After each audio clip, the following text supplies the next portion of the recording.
episode is brought to you by GameFound. Create a free pledge manager for your project.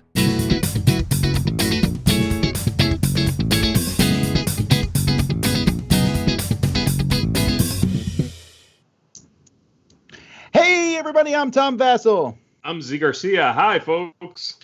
I'm Mike Delisio. Hey there. And we are here talking about crowdsurfing games, or Kickstarter games. There's a lot of different things going on right now. In fact, Kickstarter, even though it's a little bit down, is not as quiet as I thought it might be. There's quite a few things on there. Before we get to our Kickstarter thing, I want to point out two things. One, the Kickstarters that we talk about on our show, we are kind of just look at them and tell you what we think. We have not done, well, two of us have not done extensive research on these. So that's that. And secondly, we only look at games that are ending in the next 14 days or so, because in 2 weeks we'll do another crowdsurfing. Specifically, I thought we were doing Frosthaven this week, but it's not ending for like 16 days. Yeah. So we'll be talking about Frosthaven next time, and we'll be talking about Ankh next time. So those are the next episode. Next episode is going to be better than this episode. I think that's what I'm not saying anything. Spoiler alert. You're not saying that. Let's jump to what we got. Here we go.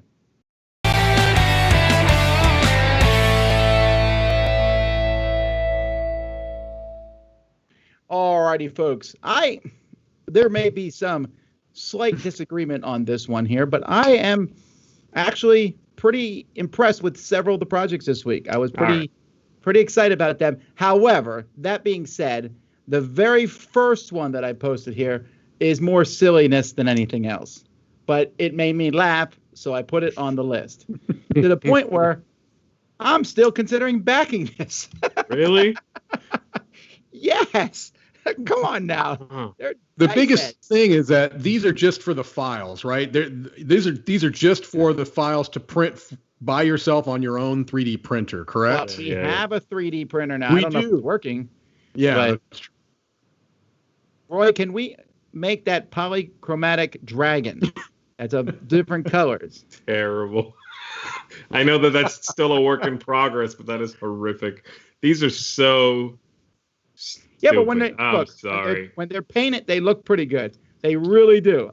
I like them. I think it's stupid, but I don't know what it is. I like it. It doesn't do anything. It doesn't even roll the die for you. It just holds the die, right? I guess that was my biggest question is, I mean, I guess they're just for display, just for fun. And you know, it's different. I'll give it that. I don't think I've seen anything quite like it. But I figured it would be like, I thought when I first saw it, I was like, oh, this is cool. It's going to be a little dude with like a translucent dome head and a die in there. And then you shake him and put it back down on the table. And it's like, okay, I got a 17. No, this is just a vase or a vase. Vase. But instead of for flowers or, you know, any sort of, it's for a die, one die. All right. Dumbest thing. So what you're saying, see, is that they should have made these pop-o-matic. 1 point for me. All right. Let's go to something. All right.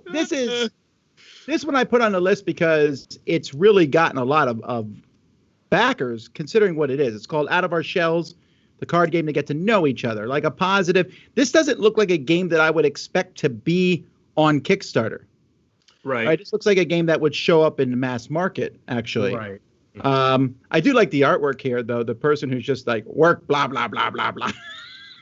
I'm betting that most of the attention for this is coming from the creator. If I remember right, isn't the creator? Hold on, stop right here where it says Greg Johnson. He's done Toe Jam and Earl. Toe Jam and Earl. Video games of all time. He's getting some traction here because of previous work for sure, and he works for Disney Channel and stuff like that. Yeah, it's neat. I'm glad that it's getting some attention. Unfortunately, I saw this before the show, actually, before I did my research for this. I had come across it somehow. Maybe there was an ad on BGG or something. I don't know. But I read it, I checked it out, and unfortunately the gameplay sounds a little too convoluted. Like there's just like a couple too many steps for what's basically an icebreaker game. I gotta say though, I love the art. I really like his art. It's neat. It's beautiful. I like the idea. It's a very cute looking game. I just wish this is the kind of game that having a really basic play actually would work for this.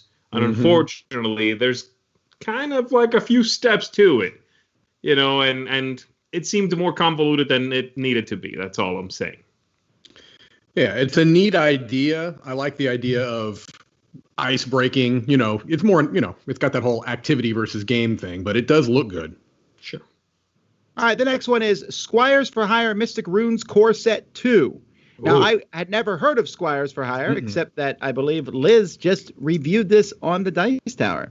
She did, And then I looked at how these cards are laid out, and this just makes me interested. It reminds me of the Hanging Gardens game, actually, with then special powers. Also, I like the art for this game. This looks fun to me. I don't know if it is or not, but it looks fun. I can tell you what looks good to me is the cost. This looks like something where if you think you might be interested in it, the project looks well put together. The art, I think, looks nice. And you're not taking a huge risk because they priced it very, very reasonably for what it is. $9. See what I'm saying? Really, yeah. I mean, yeah, if you have any interest in it, you know, this is a why not? Why not give it a shot and see, you know, and this isn't apparently the first version of this game. I guess this is kind of like I think maybe a standalone sequel or can be put together with the original, but it looks interesting to me. It's clearly set up more towards solo, and obviously I have no problem with that, but it looks like you can play it with multiplayer as well. What do you think, Z? Come on, say something good. This is okay. Something good. This looks, I don't know, this looks kind of boring. Fantasy, grabbing stuff and organizing it in a grid with random fantasy stuff. It looks boring. All right. Well, I think, but it doesn't also like inspire any passion, right? So if you like it, cool. I'm just like, yeah, you know. All right, Primeval Clash. Now, this is a miniatures game that honestly I feel like is doing very poorly because $20,000 for a miniatures game that has dinosaurs in it. Yeah, but look at it, Tom. This looks to me. And I'd like to say I don't read comments, but I've read a few comments, and there have been some comments about negativity in these crowd surfing shows. I'm sorry. I have a real hard time finding anything positive to say about the way that this page looks. It has all dinosaurs. Kinds of yeah, but there's all kinds of inconsistencies with the art and the graphics and the text, and it looks like no one has looked through this to see if there's any type of quality control. This, to me, looks awful. I have no other word that I can think of. It looks awful to me. Yeah, I agree. All right. I'm just saying dinosaur miniatures attracted me. I like the illustrations. I like some of like the style of whoever drew the, you know, like a dinosaur with like a boat built on top of it or whatever. Like some of these ideas are neat ideas. Yeah. But yeah, this page, Dinotopia I wouldn't give whoever is behind this, if this is what I'm seeing about them and who they are and how they put together things, I just wouldn't give them my money. That's all I'm saying. You know what I mean? Yes. It worries me that I would just lose it. That's all. It doesn't inspire confidence at all. No. All right, now we have Flatter Me, a compliment battle card game. I'm gonna play this with Z. Flatter me, Z. Did you read what this was about or what it's like? Well, sure. Again, I mentioned this because, well, it's doing okay on Kickstarter. It's got 300 backers, and I actually like the setup. And I'm sorry, but I feel like it's nice to have a game that's not about insulting people. Yes, it feels a little hokey to some degree, but I don't know. I thought it was an interesting thing. I think this is very as a nice, game. It's as a product. I think this is a cute product. I would love to. If I had this, I might like leave it out on a coffee table or something. You know what I mean? This is the kind of thing that's a nice accent piece, a nice conversation piece. I like the look of the production. It's the color is, you know, the coloring is very nice. I like the idea of a deck of cards that says, compliments and nice things, and it's a neat idea. I just don't think it's a good game, right? It's not really. I don't know why they're selling. I didn't put it on here for that. I put it. This seems like a nice wedding gift, maybe. Right. Yeah. That's how it comes across, right? This is a nice little gift. The compliment battle card game part. It's war. You read that, right? Where you play it's war. And then I know. It also is very specific. You would want to only play this with somebody that you had some level of, intimacy might be too strong of a word, but you want to know this other person quite well, I would say. No way, man. I'm going to walk up to just random people and hand them these cards. Be like, flatter me. You're like 3 shots of espresso. And they'll be like, what does that mean? You know what it means. And then you wink at them and you walk away. Huh. All right. Night of the Mummy. This is the sequel to the hit game Dracula's Feast. This is from Peter Hayward, Jelly Bean Games. And I would love to tell you more about Dracula's Feast. It's sitting on my desk at home, about to be played. So I can't tell you how much of a hit game it is. But I will say Jelly Bean Productions, very high. I'm always impressed with their art and how their games look. And they're also usually fairly light games. Yeah, I was going to say this is a social deduction game. I've read through it. I haven't played Dracula's Feast either, but I've looked through the older version of the game anyway. And basically, it's that kind of game that everybody gets a card, and then you go around the table trying to figure out who's who. The artwork here is very nice. The Dracula's Feast game sounds like a neat social, very light group game. You want to have 7 or 8 people around the table. So this is neat. This looks pretty nice. Definitely.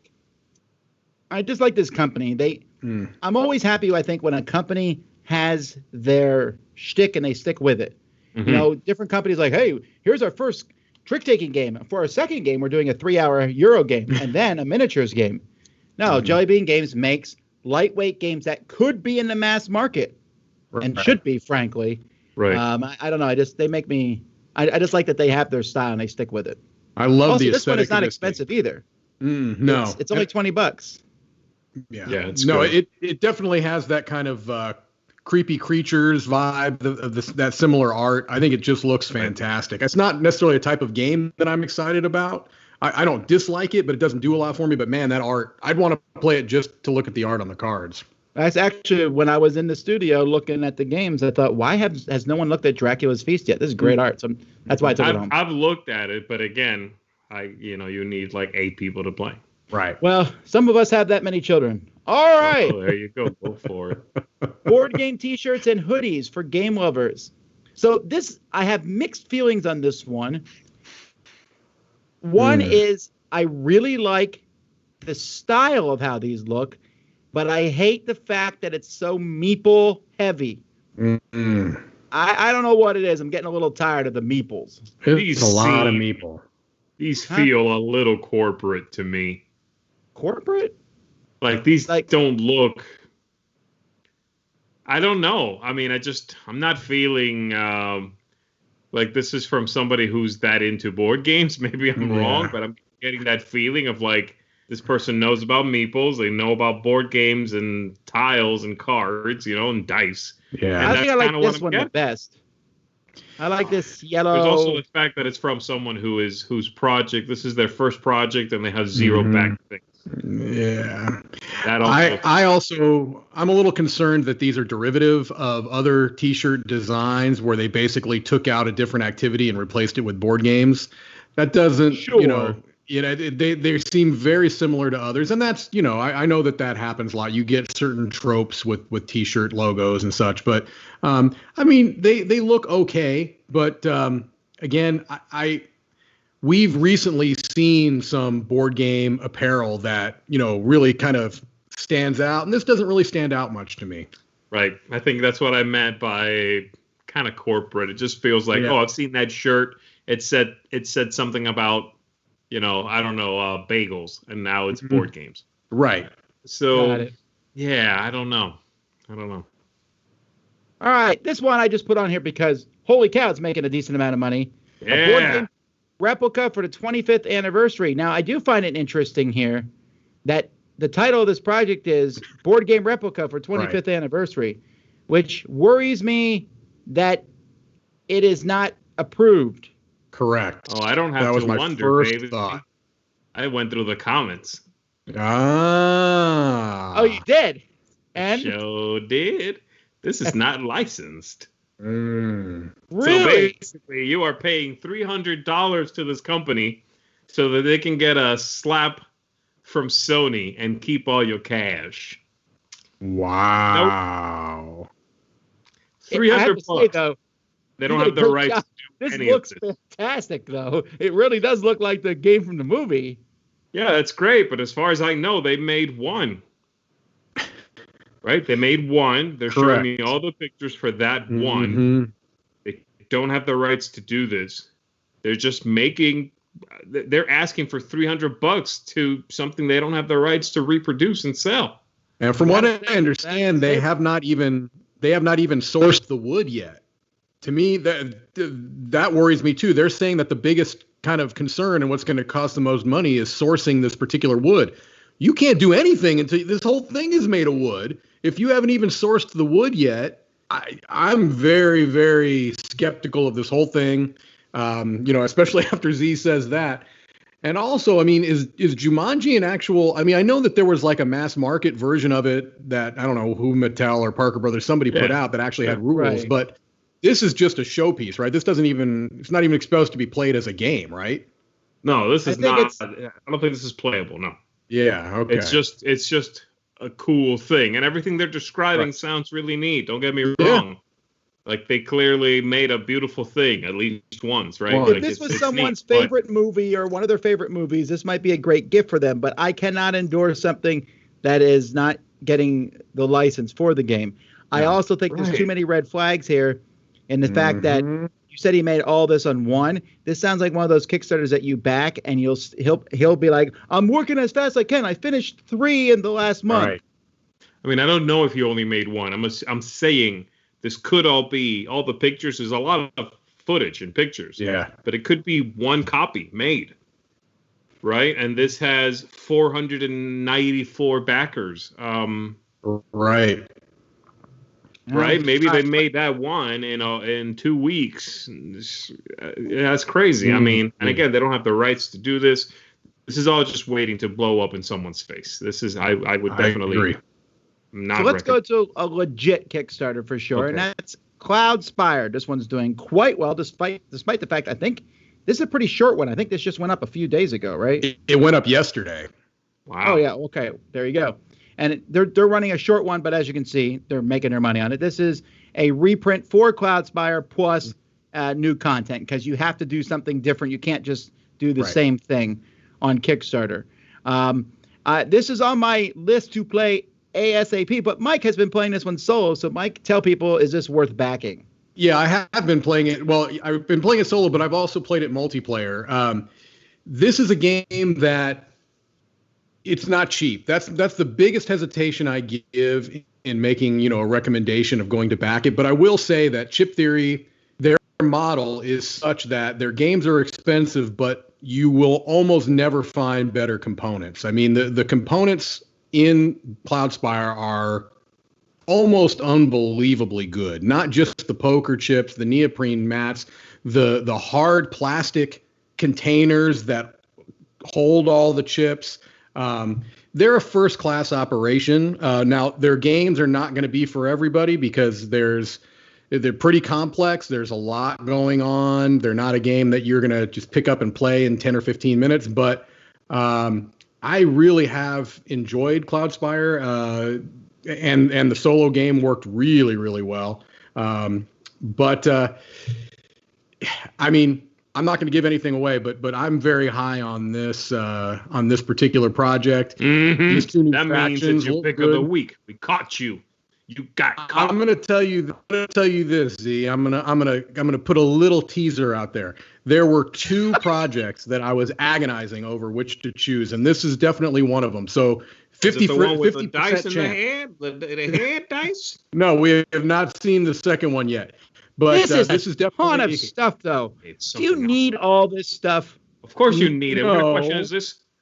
you don't, and I don't have all of it. I do just have that box in the top corner, and that Right. thing's already a beast and extremely heavy. Not a yes, real game. because it's filled with poker chips. It's filled with poker chips, and you have in that box that you've got, Tom. You've got 4 factions. You've got more content than you would need for a long time.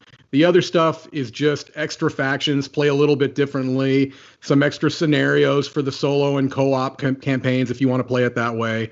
None of the extra stuff is necessary. Like I didn't get any of the minis for the Spire Towers. I didn't get the gigantic neoprene mat because the board is made up of neoprene anyway. You know, I don't really think you need a neoprene mat to put more neoprene on. I mean, sure, it looks nice, but you don't need it.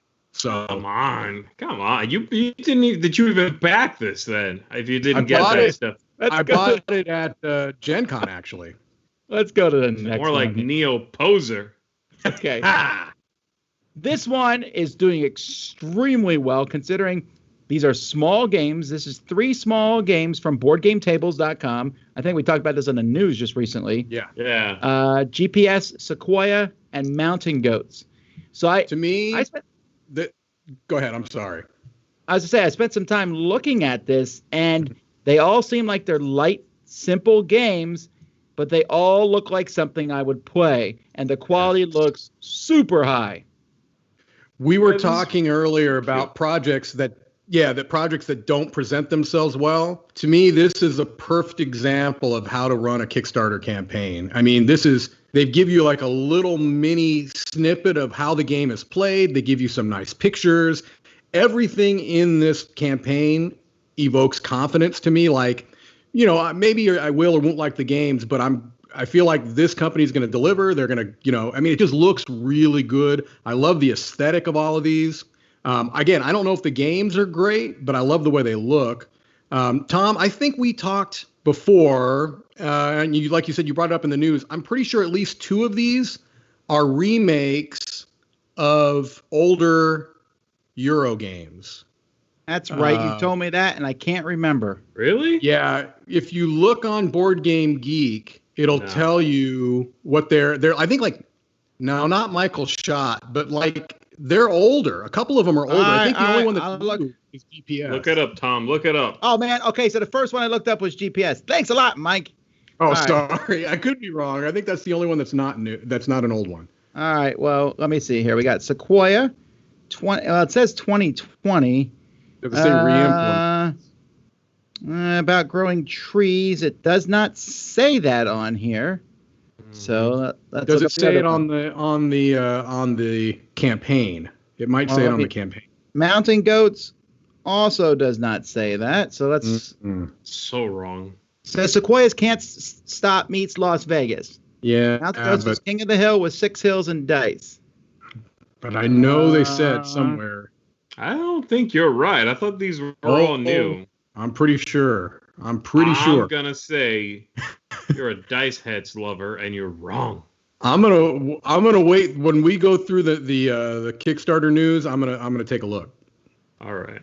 Alrighty. Well, actually, so speaking of that, anyway, final comments on this one. I think this looks fantastic. This looks great. Yeah, really cool. These are cute. 3 little cute tiny games. Yeah. Yep. And this company also has really a strong pedigree of putting a game on Kickstarter, putting it out, delivering it, and it being what they promised it would be so far. To the point where QE, I swear they got to change their name of their company. Yeah. What do you mean? Board Game Tables, dude. This ain't a table. Yeah. Oh, you need to play it on a table. BoardGameTables.com. All right. We got half the Kickstarters to look at yet, so we're not done, folks. We'll be back. Let's go to our contributors. This week's Spotlight is brought to you by Mighty Boards. A century from now, all that remains of Earth is the debris and destruction that humanity has left behind. The races of a neighboring solar system have a strong desire for artifacts left behind by extinct races. In Excavation Earth, you lead a race of alien explorers on their quest to excavate human artifacts and curate the ultimate art collection. And most importantly, cash in big. Manage your drafted hand of cards to unearth artifacts at excavation sites around the globe. Deploy traders in markets and manipulate market prices to sell at the right time for the highest profit. However, don't forget to keep an eye on the struggle for political power happening in the halls of the mothership. Without your envoys there, your factions risk being edged out of the upcoming land grab when Earth is finally colonized. At the end of the game, your goal is to end up with the coolest collection of artifacts that will wow art museums throughout the galaxy and the Union of Free Races. For more information, please go check out the campaign, which is now on Kickstarter. Hey folks, and welcome to FOMO, the segment where I take a look at a game that's currently seeking crowdfunding right now. Maybe I have a fear of missing out on it. Maybe you do too. We'll go ahead and take a look together and see if this is something that we actually have a fear of missing out on. And today I'm going to take a look at a game that's going to be set on Earth, but not Earth as we know it now, Earth in the future, and let's see what sort of relics we can dig up. Today I'm going to be taking a look at Excavation Earth. In Excavation Earth, players take on the role of alien archaeologists on a mission to recover artifacts from the now uninhabited Earth. These ancient relics can be found all over the planet, but need to be located and sold to buyers throughout the galaxy, or even smuggled on the black market. The game lasts 3 rounds till the player with the most credits is declared the winner. This game is for 1 to 4 players, about 30 minutes per player, and is for ages 14 and up. On a player's turn, they take 2 actions, and then play passes to the next player. A round lasts until all the players at the table have passed. On a player's turn, they can select from the following actions. The first action is to travel, spending fuel to move your explorers to different locations of the map. The second action is to excavate, which allows an explorer to recover up to 2 of the precious artifacts from the Earth. You can also keep items from each excavation in your gallery, assigning crew to guard it for some extra endgame scoring. Next, a player can use the market to place a trader ready to sell and manipulate the buyers looking for different types of artifacts. The fourth option allows a player to sell goods from a particular region of Earth to the buyers lined up ready to part with their hard-earned credits before they depart from the mothership. A player may also choose to use the command option, sending their envoys to the mothership or recalling them to potentially gain special actions, as well as commanding a crew member to become a trader in the market. For those who prefer the seedier channels of space, the sixth option is to smuggle goods into and out of the black market. The final non-pass action is to survey, allowing you to prospect a little on the future while surveying the lands of Earth. Finally, a player may pass. After a round ends, players score points based on majorities in the command centers of the mothership, and setup begins for a new round. If this was the final round of the game, though, players check their gallery area of their ship for any additional scoring based on sets of artifacts they collected through the game. The player with the most credits is the winner. Alright, so that's an overview of Excavation Earth. Now, I did not go into every little rule detail. We don't have time for that today. There are plenty of videos out there if you want to get a more in-depth look on how the game plays itself. I do want to thank the publisher, Mighty Boards, for sending over the prototype. They have also been sending me updates as things happen, as they did send this to me a little earlier. So the version that I played is the most recent rule set, and I have to say, I'm really impressed by this. Now, on the surface, this looks like a sci-fi game. Not always my cup of tea, but what this is underneath the surface is an economic simulation and market manipulation game, which I love. David Turksey did an amazing job with this, I have to say. This game shares more in common with one of my favorite games, Smartphone Inc., than it does with any other sci-fi game that I've played.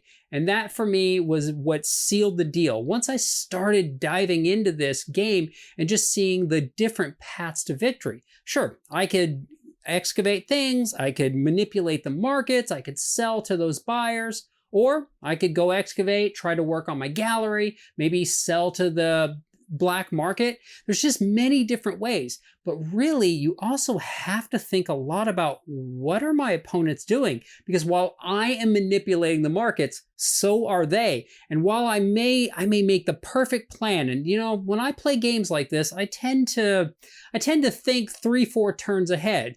Well, that's not the greatest thing here because my opponents are doing the same thing. They're manipulating the same, and 3 or 4 turns might be all I get during this round.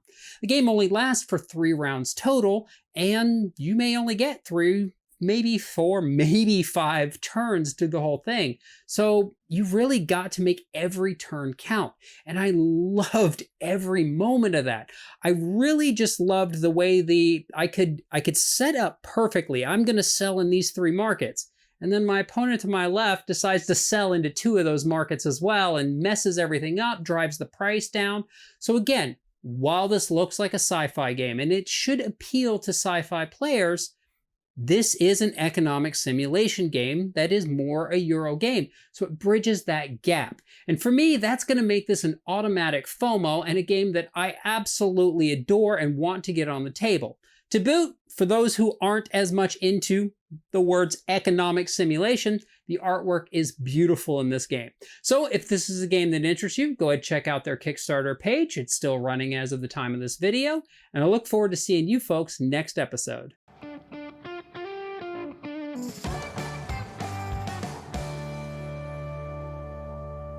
Hey board gamers, BJ from Board Game Gumbo here, back with another episode of Crowdsurfing Lanyap. That's right, I'm bringing you projects that won't break your budget, but throw in a little something extra. Here's what I'm checking out this week. Fallen Angels is a brand new game designed by John Keane. If that name sounds familiar, that's because he designed the absolutely brilliant solo deduction game called Black Sonata. Life in the 1920s in Australia was a time of gangsters and crime. The police are catching them and filling up the jails. Your job? Work as a team, find the evidence, and convict every suspect. I played the review copy at our regular game night with some fans of Black Sonata. Just like that game, the designers put his own twists and unique elements on a typical deduction game. Hey, you want to play Hanabi on steroids with some absolutely diabolical deduction puzzles with every hand? That's what it's like, and we played it back-to-back that night just to really melt our brains. It's a little tough to explain, but the premise is that you'll have some information, i.e. evidence, on the back of your cards that is repeated on the front. You'll show a suspect to your partner detectives, and then they will use their cards with those same symbols to give you hints as to what you need. Get it right, and the suspect is locked up for good. Get it wrong, and it could be lights out in the city. The pledge is only $12, and there was some cool lanyap that had already sold out, getting your name in the box for only $20. Oh well, I'll give you some bonus lanyap. Shipping is only $3 to the United States. That's a bargain. The artwork is based on pictures of real Australian criminals. The box will fit in your pocket or day pack with ease. And if you and your friends love puzzly deduction games, you should check this out. Alright, so that's Fallen Angels, out on Kickstarter right now, from designer John Keane and published by Side Room Games. There's a little bit of lanyap from that cheap shipping of $3. The project is priced right at $12, and it's a great puzzle for you and your friends. Check it out on Kickstarter right now. Until next time, laissez le bon temps rouler. Hey folks, welcome back to our Dice Tower preview recap. I'm Mark, and today we're going to be directing a movie with penguins. We're going to be jumping back into the world of Cloudspire and doing some dungeon delving. All right, let's get to it. And first up we have Zullywood, the Polar Quest. Zullywood is the greatest film production company in the animal kingdom. Production is about to begin on Zullywood's next big blockbuster, known as The Polar Quest, and a talented penguin is needed to play the starring role. 2 famous penguin actors have made it to the final audition, but only the best penguin can win the part. So your goal here is to get all 16 of your eggs placed out onto the board, or put your opponent into a situation where they are no longer able to perform any of their 3 possible actions. So this game has a lot of strategy to it, even though it looks pretty cute on the surface. You know, the penguins, all the components are really nice in the upgraded version that I had. But with the different actions you can perform, you're trying to put those eggs out into play in order to get your 16 eggs out on the board first, or shut your opponent down so they can't perform any of the possible actions. So there's a lot of strategy here and how you manipulate the board and hatch eggs to bring penguins out and avoid obstacles and also use them to your benefit. Next, we have Cloudspire, Ankar's Plunder.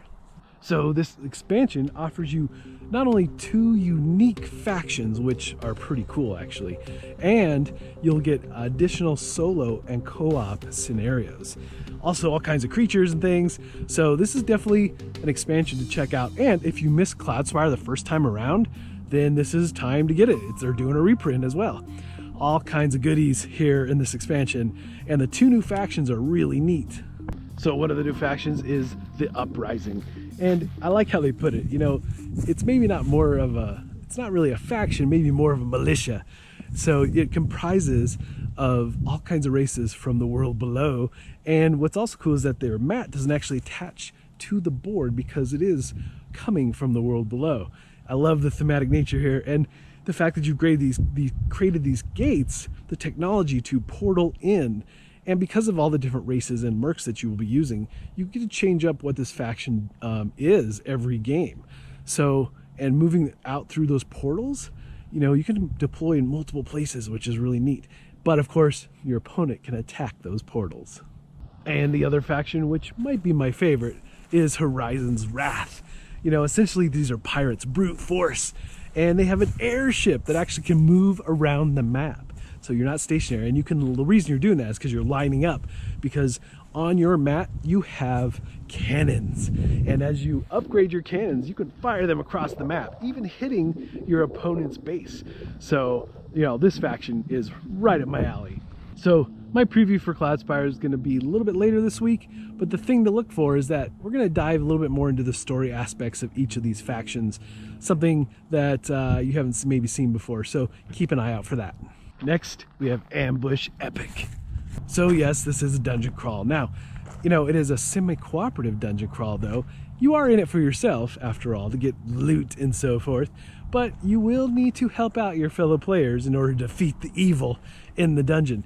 Now, one of the things I really liked about this one is the dashboards and how all the equipment and magic works in the game. It's pretty neat.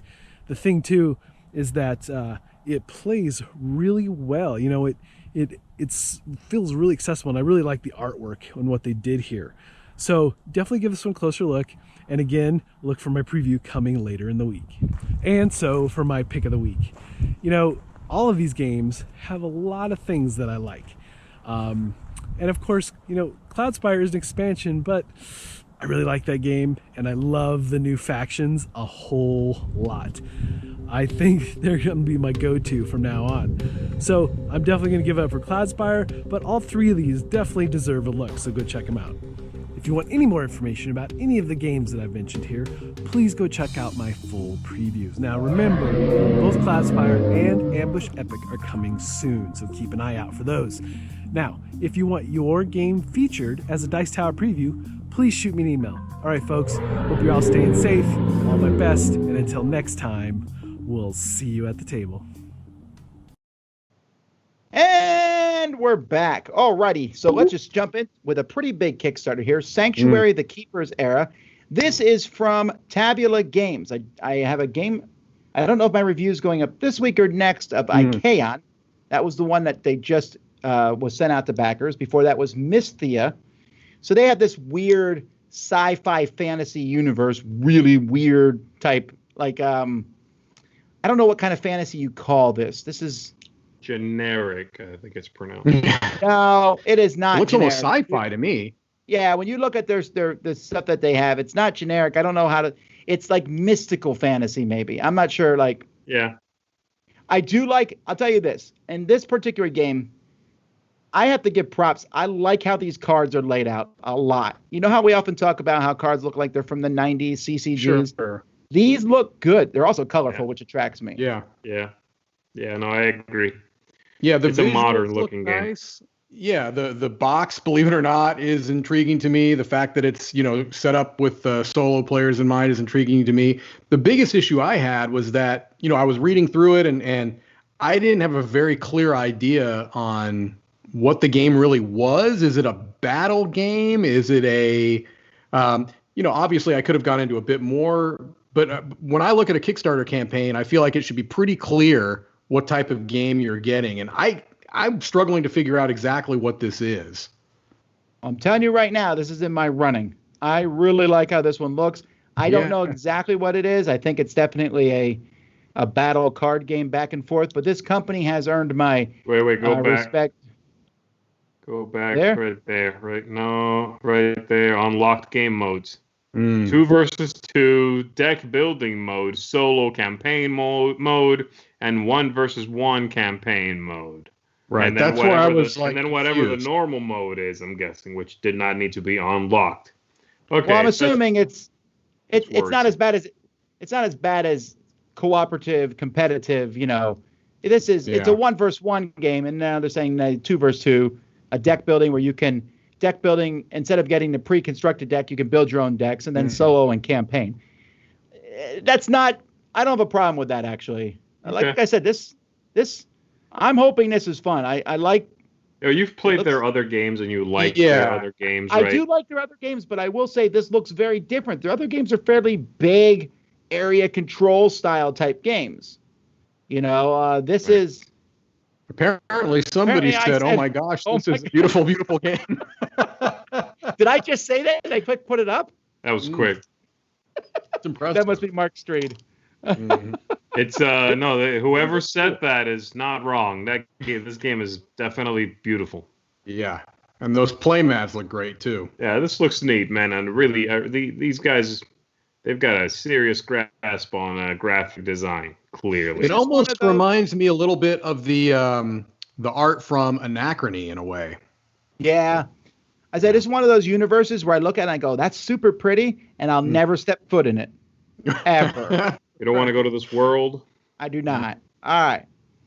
Kodama Forest. I believe this is the 3rd game in this quote-unquote Kodama-verse.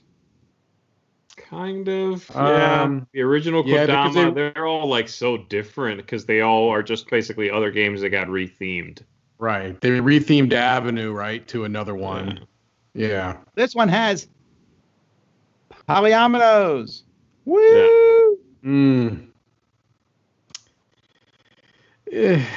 This isn't doing a whole lot for me. I mean, I had the original Kodama and I thought it was cute enough, basically where your cards are the different limbs of a tree and you're trying to make a tree with some set collection. And I thought that was cute, maybe a little bit too loosey-goosey in the interpretation of things. And then I also had the Avenue remake where it's a roll and right or a draw and flip and right, whatever the case may be. Right. That's a good game. Yeah. That was cute. That was cute too. But I don't know. I don't know what about from the impression I got was that this is almost a riff on, believe it or not, Between Two Cities. Like you're putting pieces on the boards to your left and right. And I mean, that was at least something that I was getting out of it. I don't know. I don't mind all that. It just seems weird to me that they're trying to make a whole universe out of this Kodama stuff. Mm-hmm. I guess people like the artwork and all, but to me, you always have to be careful here because the games start getting confused with each other. When your games look the same but they're different, I always find that to be problematic. Mm-hmm. It's a tricky tightrope to walk, huh? Yeah. Yeah. Yeah, this song, I don't... This looks uninteresting. It also, unfortunately, has that whole solo, competitive, cooperative. Just pick a type of game. Make that game. We don't need every game to be every type of game. I agree. Right? When are people... Okay, anyway. All right. Run the Board Game, which is a really weird name. Right here. I got writings. By the Happy Narwhal Company. This is greater than or equal to 100% funded. So that's really good. That's the best part. Where basically it's just like, this is funded or better.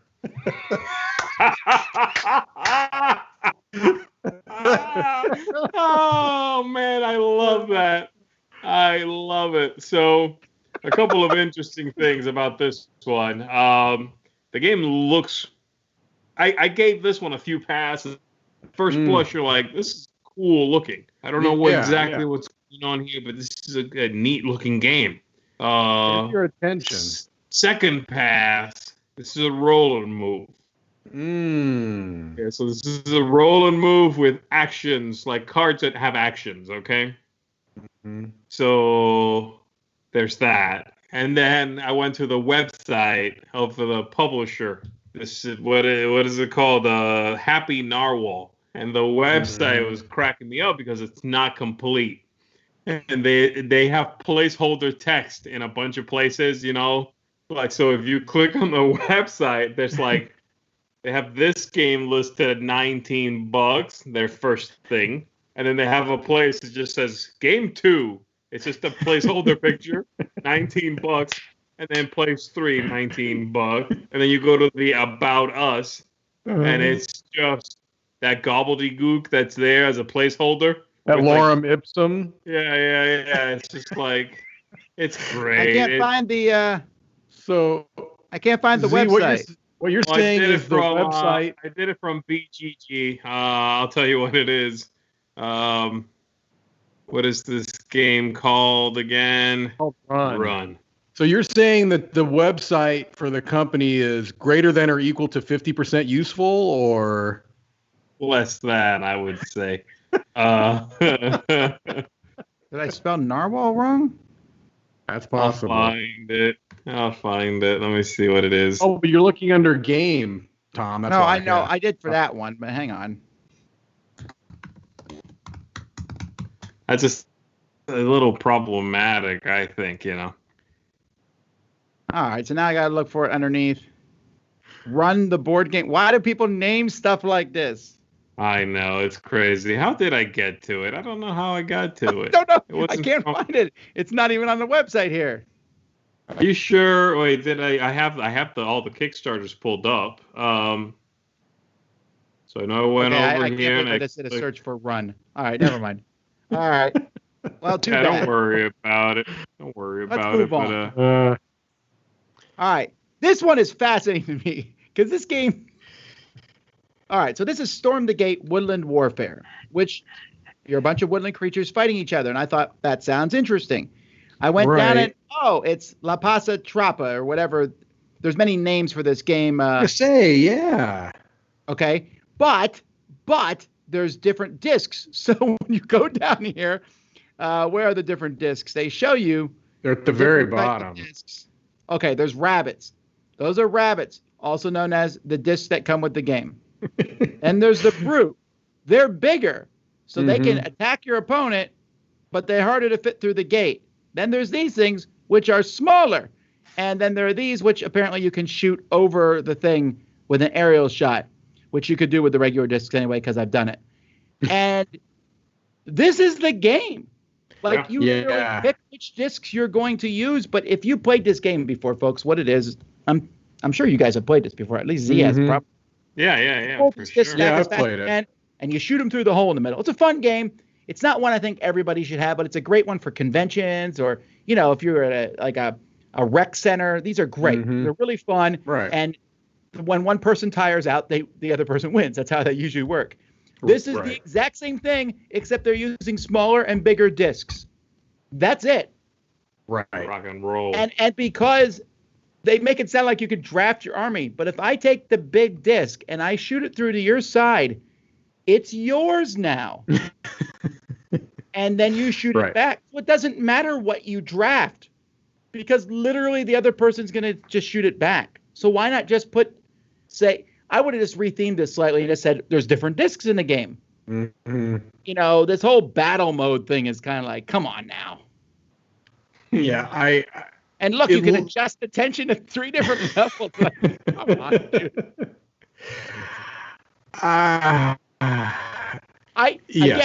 This is a game we've all played. Based on. Yeah, this is kind of weird that this is. I guess they get away with doing this. With that game, maybe cannot be copyrighted. That activity. Sure, I think that thing's kind of It's like a carom board or something. Yeah. Anyway, you got to check this out, Tom. You got to go to the Happy Narwhal, CO. thehappynarwhalco.com. There you go. That's the one. This doesn't look like a bad website. Expansions available. Click through the arrows. Click through the arrows there in the big banner at the top. Yeah. Oops. Oh, that was just there. The next one. Oh, business stuff. Okay. Go down to their games then. Let's find out about the games. Oh, hold on. Okay. So run the game. I want to look at product 2. And then product 3, and then about us. Wait, $19 for product 2? I'm in. You're gonna buy it. Wait, you could be the first. You could be the first. It's $14.99 to ship it. Yeah, well, it's a big product. Product 2. If you look at the description, also for the who we are, if you just go back, did it take you to a different website? Oh no, okay, just go down to the bottom. About us is just the guy's a big runner, you know. This is the Cthulhu group, apparently. It's just come on, this is not a professional look, man. You know, you got to do better than this. This has happened when people make websites, but if you're going to run your Kickstarter, shouldn't this be done before the Kickstarter goes live? That's how I got the link from the Kickstarter. You got to do better than this. I'm sorry. No. Alrighty. Anyhow, let's jump to the next one. Board game clips. So what this is these are plastic clips that holds your board together, especially those boards that are folded in such a four-way folds or six-way folds where there's like empty space and sometimes it comes up. Or maybe you just have multiple boards that go together. Now, I actually have the clips here in front of me. So I got from that company? Yeah. Okay. They sent them to me because they knew we were doing our crowdsurfing. And they said, you're probably going to end up talking about these. And they were correct because I was. So I actually tested these on some boards, and I think they work pretty well. Mm-hmm. My biggest concern with these is this doesn't seem to be proprietary. And these are literally 3D printed clips. Oh, yeah. I don't know it that I could just do them myself, maybe, right? As soon as that's out, not everyone has a 3D printer. And in fact, he said that the ones I have here are from their Etsy store. So they already have an Etsy store. It's called Printables by Karen, and that's Karen with a C. But at the same time, I do like them. How much are they now? They're making an insane amount of money. It's unbelievable. They've got this much money. Yeah, but I'm telling you, it is not a bad idea. I like the concept. It's cool. I like the idea. It's such a good idea that a number of publishers include them in their games. I mean, I've had games where they've included clips like this. Really? This.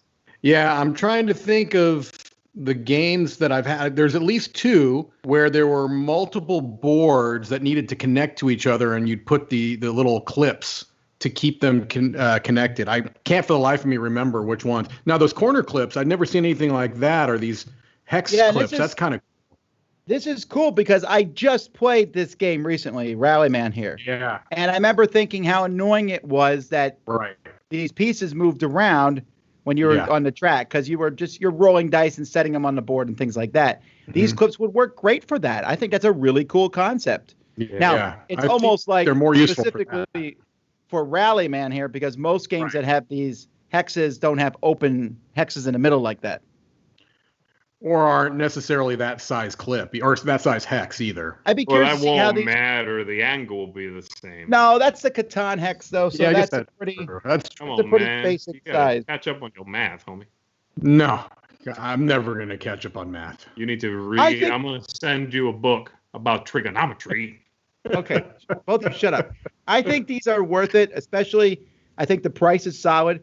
$6 for 8 clips or $13 for 24 clips. That's not bad. No, it's not bad at all.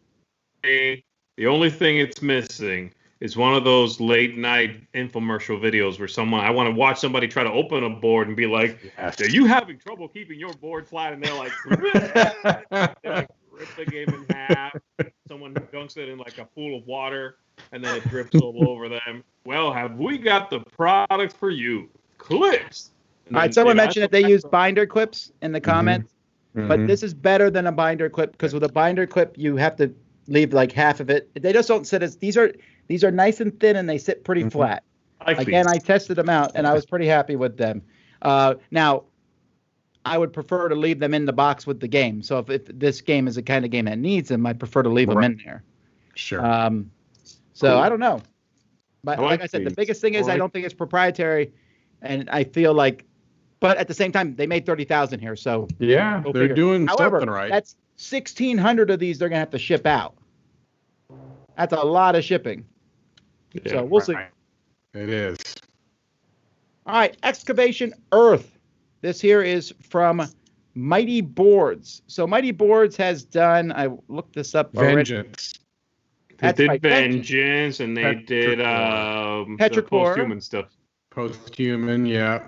And Battle for Budapest. So I think looking at all their games that they've done so far, their quality is pretty high. I'm going to tell you right off the bat, this is the second one that was in my running. I'll save it to the end, but it's Cloudspire in this. You gave it away. There's no. There's two reasons why. One is, like you said, Mighty Boards. I've tended to enjoy their games. I like Petrichor a lot. I've already talked a little bit about my thoughts on Vengeance, and I also think that David Turtzi is a really solid designer too. He's been either the designer of or co-designed a lot of games that I really, really like. The thing about this that's so appealing is that they're making it sound like it's a pretty streamlined game and that it's relatively quick. Which from David is an odd thing. Yeah. Because most of his games are pretty big and heavy these days. Correct. Petrichor is not too big and heavy, and this gives me more of a vibe of that type of weight. And so I'm very, very, very interested in this. Yeah, I've not played Post-Human. Z, you did, right? Or no? Yeah, the first printing. I mean, one of the earlier printings. I don't know. It's heavy. It's really complicated. Yeah. Yeah, it's a little fiddly, that one. It is fiddly. Yes. No, it's a weird cover, but I do like how the game looks. It does look neat. I like the look. I like the idea. This feels like it has a personality all of its own. A lot of the games are missing that these days, especially on Kickstarter. Correct. I like the heat wooden transfer pieces. Wooden pieces are like, I love them. Yeah, I love me heat too. transfer wooden pieces. Me Well, too. this one looks cool. Let's go on to They Live, Assault on Cable 54. This is a week of three different licensed games. I'm sorry, three different licensed games. The first one wasn't licensed. Jumanji. This is the second. This one is licensed. I looked it up. Sure, I'm saying the first one wasn't. This one is. And you can tell because they used the name, and I also used John Carpenter's They Live. This movie, which I don't know if that's enough to tell, to be honest. Yeah. Well, first of all, I'm not sure that anyone else wants this license. No, look, come on. No one's calling this movie great. It's almost it's ironically great at this point, right? Because of the bubblegum line. Yeah, it's campy. And because people use it a lot to try to point out decaying society and whatever. I do like the glasses thing. It's a straight gimmick. It's a gimmick, but it's a gimmick that is clever for this game. My concern about this game is that it looks like they took every possible idea that could have been connected to this game and put it in there. This feels so bloated and overloaded with stuff to me. Hey, what did these cards make you think of? Like I'm gonna need other types of glasses or something. No, I was just there's that, Mike. This looks like a Sadler Brother card, doesn't it? Yeah, it kind of does. Oh, yeah. Card. Yeah. But with even more text. It's just I'm worried that the target audience, those people who are like, oh man, They Live, all right, are not the same people who are thinking like, oh, a heavy, complex game, all right. You know what I mean? Does it say who the designer is? Sure, the overlap is there. I mean, they're making money, so I guess who cares? But this is their first product, so I can't go by their other. Yeah, because Studio Canal they're a movie studio, aren't they? Aren't they a film company? Yeah, but they're the ones that are listed as the ones making the game, aren't they? Oh, I'm just trying to figure out who the designer of this is, because it doesn't look like a mass market game. But it also looks like a game that was maybe made by somebody who hasn't played a ton of games.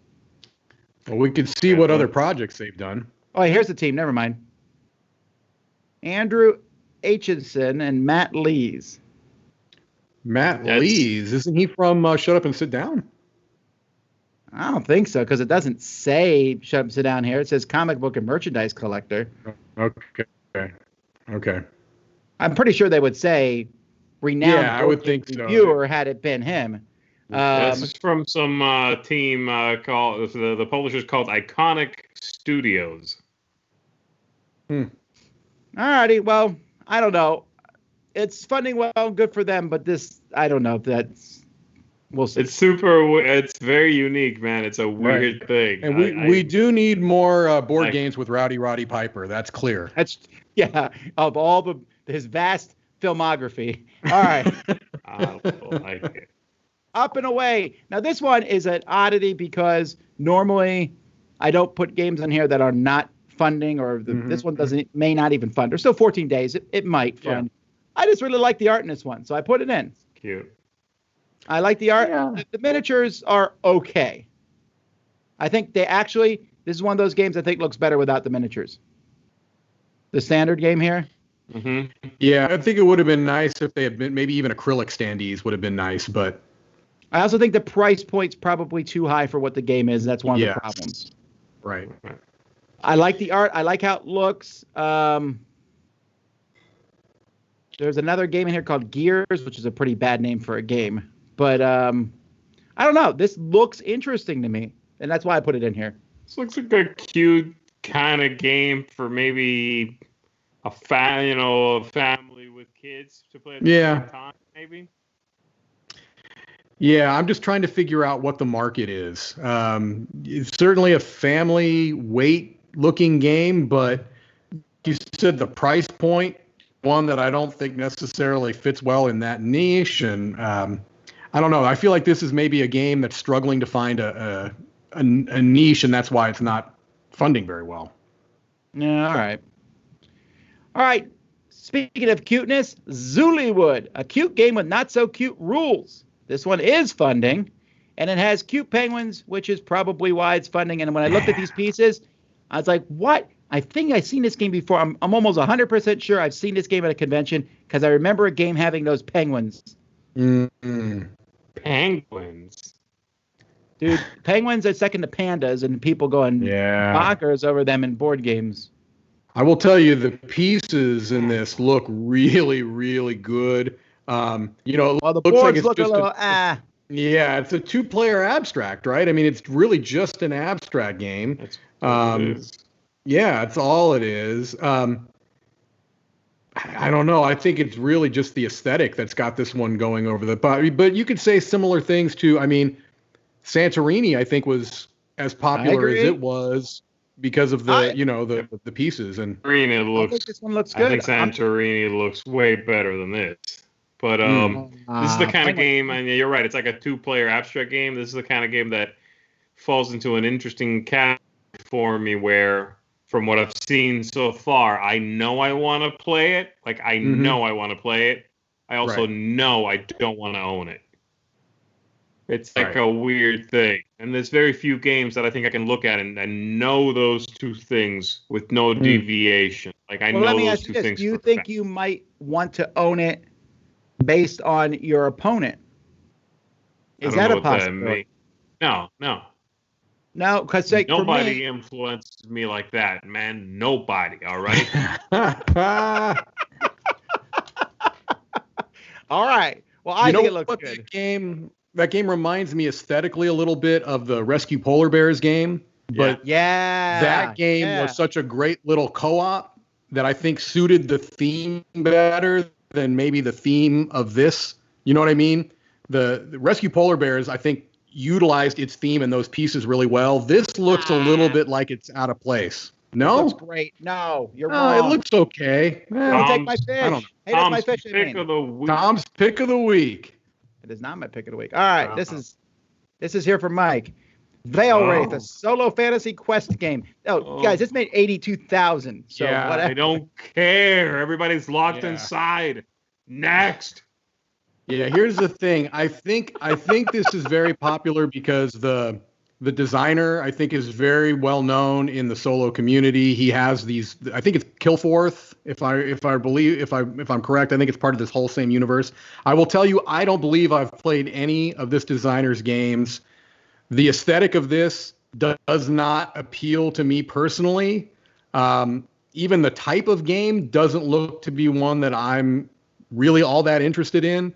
But I know that I think I'm an outlier in that. I like color. Is all I'm saying. Yeah, it looks so monochromatic. I mean, it's just, but some of the art is impressive, but it's just so gray.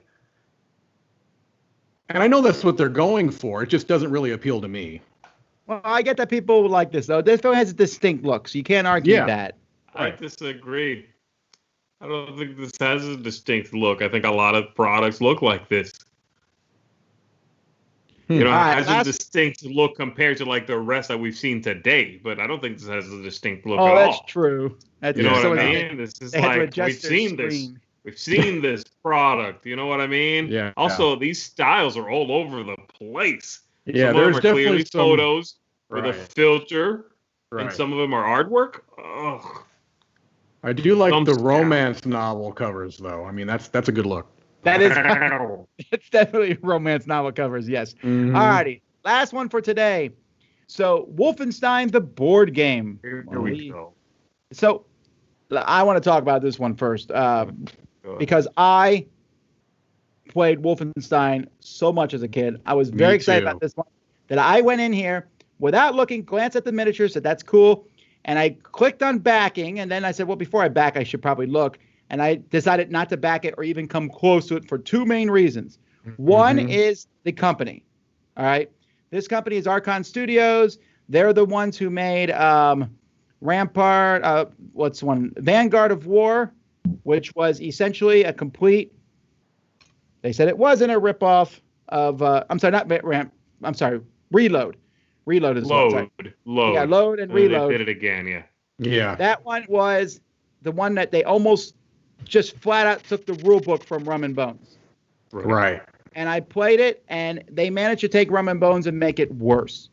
They had really cool miniatures, and they just also have a lot of negative publicity. Okay, well, companies can be misunderstood. And then I was looking through here, like, okay, these are really cool miniatures.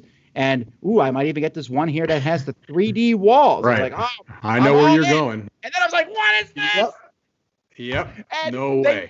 They actually had the nerve to say all the models are made of hard plastic with exceptional quality and detail, not normally used in board games. I'm sorry, but come on, and Mythic, and who makes the games that Great Wall game? That's Awakened Realms. Awakened Realms. I'm sorry, those three companies alone make miniatures that look just as good as these.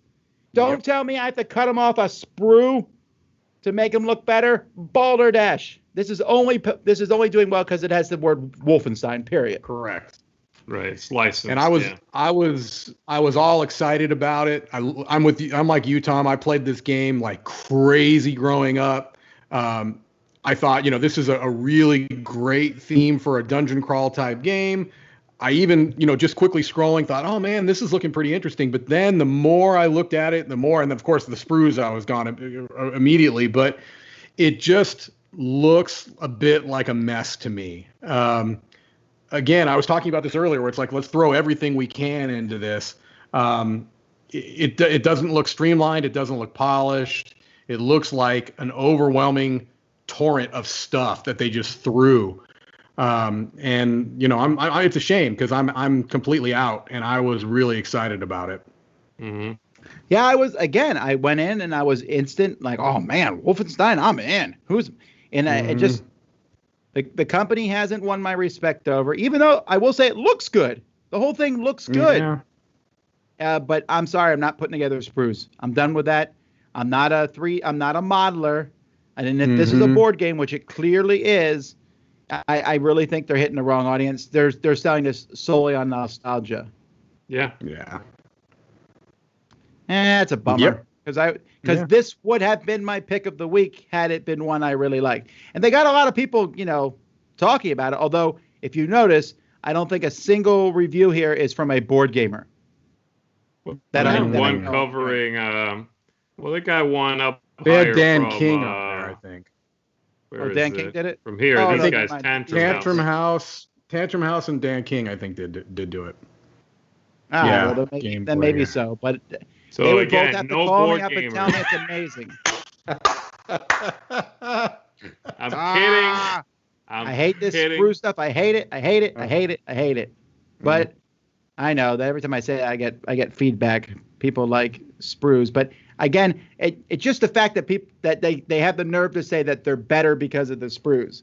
If you need better miniatures than the ones that CMON is putting out at this point, or then you have a level of need that I can't comprehend. Right. Like I looked at the miniatures from the latest Awakened Realms game, which was the Tainted Grail one. And I look at those miniatures like, what? I don't know how you can get much better than that. Yeah. They're like amazing. And I just had to pull them out of the box and I'm done. Yep. Yeah, a lot of them come pre-washed. Yeah, there's some really impressive miniatures in tabletop gaming nowadays. All right, well, we need to wrap this up. Let's do pick of the week. We'll start with Z since he said everything was bad. Yeah, what do you think it was? I think it was the group of 3 games. Yep, that's it. That was the only thing that doesn't make me want to look away. Well, this was actually there's a few that were okay. There's a few that are all right this week, but or this 2 weeks, I suppose. But not a whole lot of interest for me, which is fine. You guys had a lot more interesting things to look at, but this is what looks the best for me. Still not something I would back. This myself. I really like how this looks. And we forgot when we came back from the news to mention that Mike DeLisio was correct. He was correct about these. Two of these games are two of these games are reimplementations of old Schmidt-Spiel games. No. What are the 2 games they're reimplementations of? You don't know what they're called?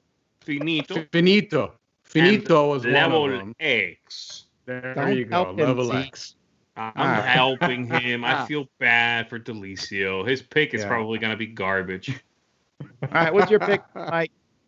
Yeah, so I was going back and forth between Excavation Earth and Cloudspire, but there's only one that I'm currently backing, and that is the Cloudspire expansion.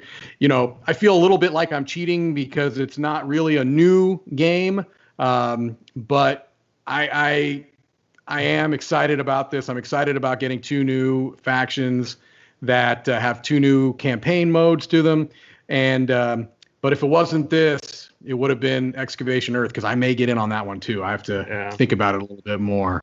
Yeah, cool. And then for Tom, I think I have to go with the dice heads, right? I mean, Penguins. He's going with the Penguins. Penguins. I'm picking your other one. Oh, okay.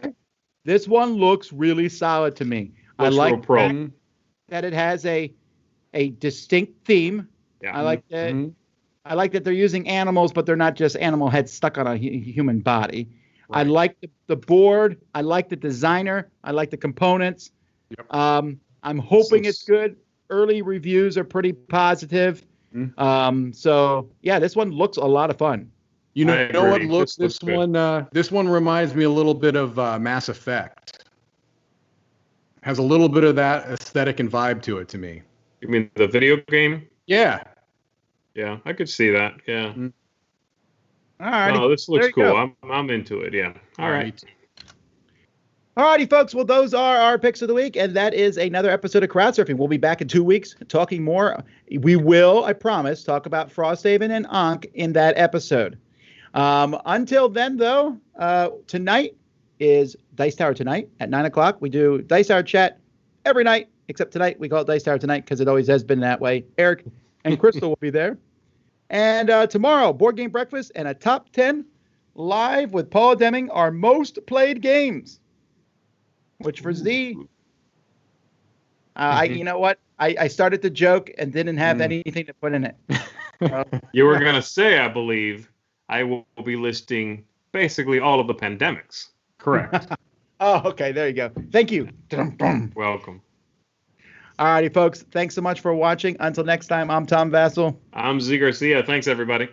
I'm Mike Delisio. Take care. Have fun gaming.